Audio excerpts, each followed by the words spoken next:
Let's make kids-approved cheesy mac and cheese!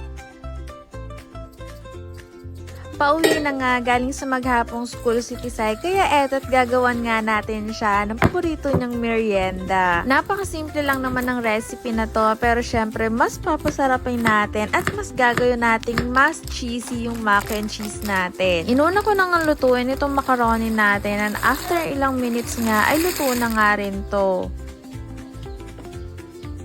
Sa ingredients naman ay sibuyas, bawang, hotdog at giniling nga lang yung nilahok ko.